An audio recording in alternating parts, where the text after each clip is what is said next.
Mufaro's Beautiful Daughters, an African tale written and illustrated by John Steptoe. A long time ago, in a certain place in Africa, a small village lay across a river and half a day's journey from a city where a great king lived. A man named Mufaro lived in this village with his two daughters who were called Manyara and Nyasha. Everyone agreed that Manyara and Nyasha were very beautiful. Manyara was almost always in a bad temper. She teased her sister whenever their father's back was turned and she had been heard to say, Someday, Nyasha, I will be a queen and you will be a servant in my household. If that should come to pass, Nyasha responded. I'll be pleased to serve you. But why do you say such things? You are clever, strong, and beautiful.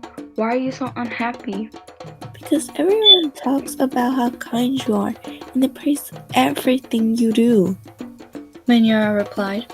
I am certain that Father loves you best, but when I am queen, everyone will know that your silly kindness is only weakness.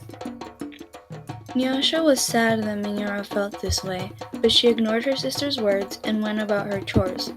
Nyasha kept a small plot of land on which she grew millet, sunflowers, yams, and vegetables. She always sang as she worked, and some said it was her singing that made her crops more bountiful than anyone else's. One day, Nyasha noticed a small garden snake resting beneath a yam vine. Good day, little Nyoka. She called to him. You are welcome here. You'll keep away creatures who might spoil my vegetables. She bent forward, gave the little snake a loving pat on the head, and then returned to her work. From that day on, Nyoka was always at Nyasha's side when she tended her garden. It was said that she sang all the more sweetly when he was there. Mufaro knew nothing of how Manyara treated Nyasha. Nyasha was too considerate of her father's feelings to complain, and Manyara was always careful to behave herself when Mufaro was around. Early one morning, a messenger from the city arrived. The great king wanted a wife. The most worthy and beautiful daughters in the land are invited to appear before the king, and he will choose one to become queen, the messenger proclaimed. Mufaro called Manyara and Nyasha to him. It would be a great honor to have one of you chosen, he said. Prepare yourself to journey to the city. I will call together all our friends to make a wedding party. We will leave tomorrow as the sun rises. But my father, Manyara said sweetly, it would be painful for either of us to leave you, even to be a wife to the king. I know Nyasha would grieve to death if she were parted from you. I am strong. Send me to the city and let poor Nyasha be happy here with you. Mufaro beamed with pride. The king has asked for the most worthy and the most beautiful. No, Manyara, I cannot send you alone. Only a king can choose between two such worthy daughters. Both of you must go. That night, when everyone was asleep, Manyara stole quietly out of the village. She had never been in the forest at night before, and she was frightened, but her greed to be the first to appear before the king drove her on. In her hurry, she almost stumbled over a small boy who suddenly appeared, standing in her path. Please, said the boy. I am hungry. Will you give me something to eat? I have brought only enough for myself, Manyara replied. But please, said the boy. I am so very hungry. Out of my way, boy. Tomorrow I will become your queen. How dare you stand in my path? After traveling for what seemed to be a great distance, Manyara came to a small clearing. There, silhouetted against the moonlight, was an old woman seated on a large stone. The old woman spoke. I will give you some advice, Manyara. Soon after you pass a place where two paths cross, you will see a grove of trees.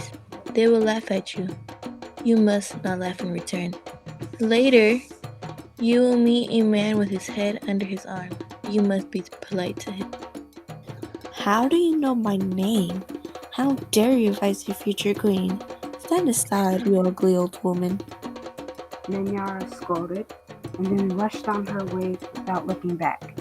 Just as the old woman had foretold, Manyara came to a grove of trees, and they did indeed seem to be laughing at her. I must be calm. Manyara thought. I will not be frightened. She looked up at the trees and laughed out loud. Ha ha ha. I laugh at you, trees. She shouted and hurried on.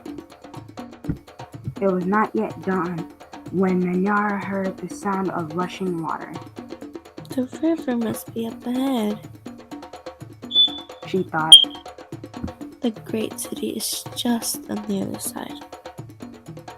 But there, on the rise, she saw a man with his head in his hand tucked under his arm. Manyara ran past him without speaking. A queen acknowledges only those who please her. She said to herself. I will be queen. I will be queen. She chanted as she hurried on toward the city. Nyasha woke up first light of dawn. As she put on her finest garments, she thought how her life might change forever beyond this day. I do much prefer to live here. She admitted to herself. I hate to leave this village and never see my father or see to little Nyoka again.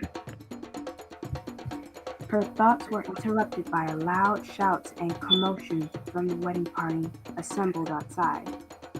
Manyara was missing. Everyone bustled about, searching and calling her.